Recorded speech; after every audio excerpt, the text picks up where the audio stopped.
Salam sidang jemaat Tuhan yang terkasih. Kita bertemu kembali dalam renungan kita. Tetap semangat, tetap bersyukur. Mari sidang jemaat Tuhan persiapkan hatinya. Namun sebelumnya kita memuji Tuhan. Kita katakan kepada Tuhan, jadikan aku indah. Ku datang ya Bapa dalam kerinduan, memandang keindahan-Mu.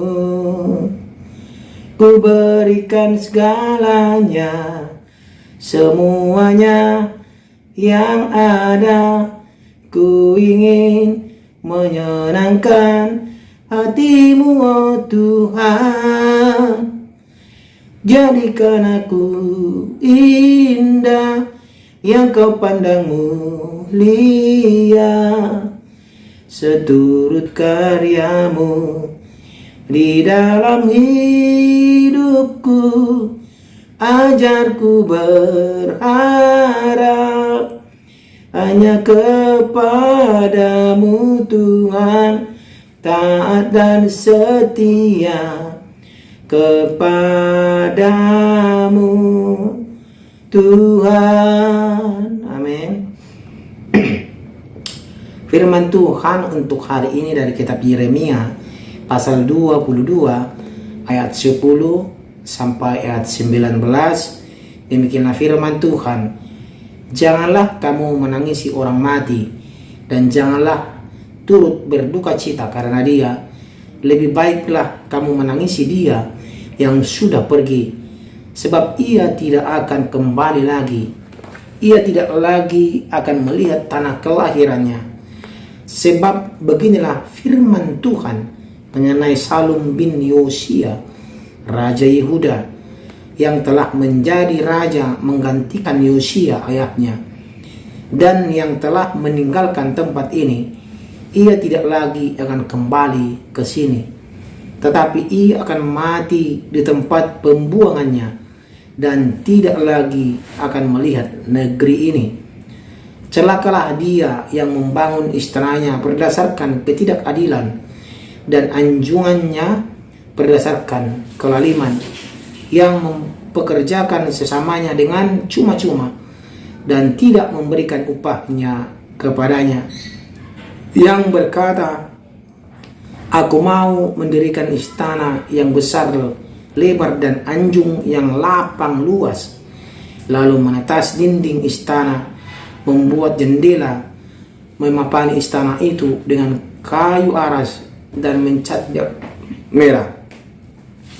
Sangkamu rajakah engkau, jika engkau bertanding dalam hal pemakaian kayu aras? Tidakkah ayahmu makan minum juga dan beroleh kenikmatan? Tetapi ia melakukan keadilan dan kebenaran, serta mengadili perkara orang sengsara dan orang miskin dengan adil. Bukankah itu namanya mengenal aku? Demikianlah firman Tuhan.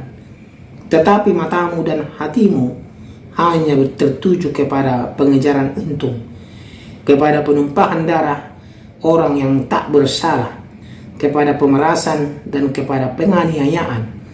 Sebab itu beginilah firman Tuhan mengenai Yoyakim bin Yosia, Raja Yehuda. Orang tidak akan meratapi dia, aduhai abangku, aduhai kakakku. Orang tidak akan menangisi dia, aduhai Tuhan, aduhai Sri Paduka. Ia akan dikubur secara penguburan keledai, diseret dan dilemparkan keluar pintu-pintu gerbang Yerusalem. Demikian pembacaan firman Tuhan. Tema kita pada hari ini adalah patuhilah perintah Allah. Sidang jemaat Tuhan yang terkasih, biasanya kita cenderung mencap seseorang baik atau jahat dengan merujuk kepada orang tuanya atau ayahnya yang mendidik dia. Kalau ayahnya jahat, tak heran anaknya juga jahat. Kalau anaknya jahat, pasti karena orang tuanya jahat. Padahal sidang jemaat Tuhan, tidak selalu demikian. Pengaruh yang anaknya dapat tidak sepenuhnya dari orang tuanya, Lingkungan juga sangat berpengaruh terhadap perkembangan psikologi anak, terhadap tingkah laku dan perilaku anak. Sidang jemaat Tuhan yang terkasih, tetapi kalau perilaku anak sehari-hari kita lihat, dia tidak memiliki etika, pasti kita yang paling utama kita salahkan adalah orang tuanya. Bagaimana orang tuanya mendidik dia? Pasti begitu sidang jemaat Tuhan. Berbeda dengan 4 raja terakhir Yehuda, sebenarnya hanya terdiri dari 2 generasi. Pengganti Yosia ialah Yoahas, putranya, anaknya sendiri. Pengganti Yoahas ialah Yoyakim, saudaranya. Sedangkan pengganti Yoyakim ialah Yoyakin, putranya. Terakhir Zedekia ialah paman Yoyakin yang menggantikan dia sebagai raja terakhir Yehuda sebelum dihancurkan oleh kerajaan Babel. Jadi kakek dan ayah dari 4 raja terakhir ialah Yosia. Yosia ialah raja terbaik setelah Daud. Sayangnya keempat raja setelah itu jahat di mata Tuhan, yaitu adalah anak-anak dari Yosia. Sidang jemaat Tuhan, itulah tadi di awal saya katakan, kalau orang tuanya jahat, pasti anaknya jahat.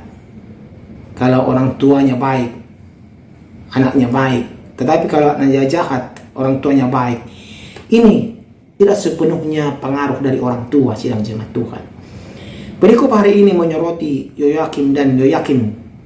Keduanya disoroti karena tidak menjadi raja yang baik, meneladani ayah dan kakek mereka.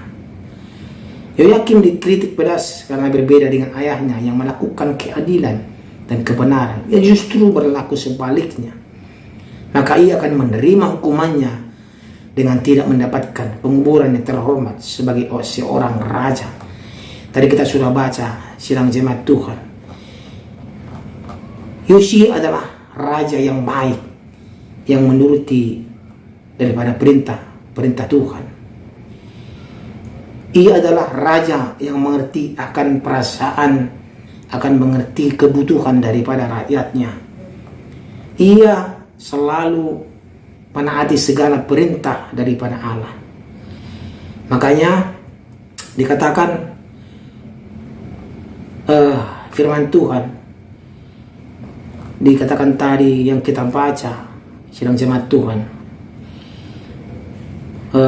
yang di ayat 14, aku berkata mendirikan istana yang lebar, anjungan lapa, anjungan yang luas tadi, itu adalah direncanakan daripada anak Yosia itu,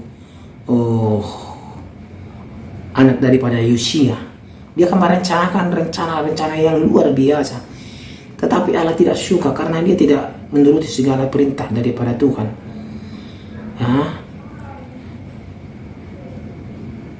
Makanya mengenai Salum bin Yosia, Allah sangat memberkati dia. Tetapi mengenai anak-anaknya yang 4 ini adalah begitu jahat di mata Tuhan. Allah mengatakan mereka akan mati di pembuangan. Mereka akan menerima segala hukumannya. Di sini kita bisa lihat, saudara terkasih, kita bisa melihat contoh di sini bahwa kalau kita tidak sejalan dengan Allah, bagaimanapun Allah tidak akan memberkati kita, sidang jemaat Tuhan. Jadi di sini Raja Yehuda bisa menjadi contoh yang baik untuk kita. Seperti Yosia, dia melakukan yang terbaik untuk rakyat dan untuk Tuhan. Makanya Tuhan berkati kerajaannya. Tapi setelah dia mati, anak-anaknya menggantikan dia. Semuanya menjadi kacau, sidang jemaat Tuhan. Karena anaknya melakukan sebaliknya, melakukan yang menentang daripada perintah daripada Allah. Dia menindas rakyat. Dia menindas rakyat dan juga melakukan sesuatu yang tidak Tuhan senangi, sidang jemaat Tuhan. Apakah kita akan melakukan seperti anaknya Yosia, sidang jemaat Tuhan? Ataukah kita melakukan seperti Raja Yosia yang sejalan dengan Tuhan? Kita tinggal memilih sebenarnya, sidang jemaat Tuhan. Sidang jemaat Tuhan yang terkasih, apalagi di zaman sekarang ini yang penuh dengan tantangan yang luar biasa yang kita hadapi, yang membuat kita terkadang khawatir, terkadang resah, terkadang membuat kita susah tidur karena kebutuhan ekonomi mungkin, atau belum mendapat pekerjaan, atau tekanan daripada keluarga, tekanan daripada tetangga kita mungkin. Itu membuat kita kadang menjauh dari Tuhan, bukan malah mendekat dari Tuhan, bukan malah mendekat kepada Tuhan, berlutut kita kepada Tuhan. Tuhan mau situasi apapun yang kita hadapi, jangan kita terlena sidang jemaat Tuhan. Walaupun kita memiliki jabatan yang enak atau uang yang banyak, jangan terlena seperti anaknya Yoyakim yang 4 itu. Dia adalah raja, dia memiliki segalanya, tapi dia lupa akan Tuhan, lupa akan segala perintah daripada Tuhan kepada dia. Dia lupa bahwa Tuhanlah yang membentuk kerajaan itu, Tuhan Allah lah yang membuat semuanya itu dan memberikan semuanya itu. Sekarang ini juga kita lupa sidang jemaat Tuhan, dari siapa segala berkat itu. Mari sidang jemaat Tuhan mendekat kepada Allah. Saya yakin dan percaya kalau kita seturut dan sejalan dengan Allah, apapun yang kita lakukan, apapun yang kita minta, apapun yang kita harapkan, Tuhan akan berikan dan berkati. Amin. Mari kita sama-sama bergandengan tangan untuk selalu berjalan di jalan Tuhan. Mari kita berdoa. Terima kasih ya Tuhan untuk firman-Mu hari ini yang mengajarkan kami agar tetap selalu berjalan di jalan Tuhan. Kami percaya ya Tuhan Yesus Kristus, segala anugerah-Mu yang kami terima akan kami patuhi, akan kami syukuri dalam kehidupan kami. Segala perintah-Mu akan kami patuhi dan kami lakukan agar kami seturut dan sejalan dengan Allah. Terima kasih Tuhan untuk firman-Mu hari ini. Dalam nama Tuhan Yesus Kristus kami berdoa. Amin.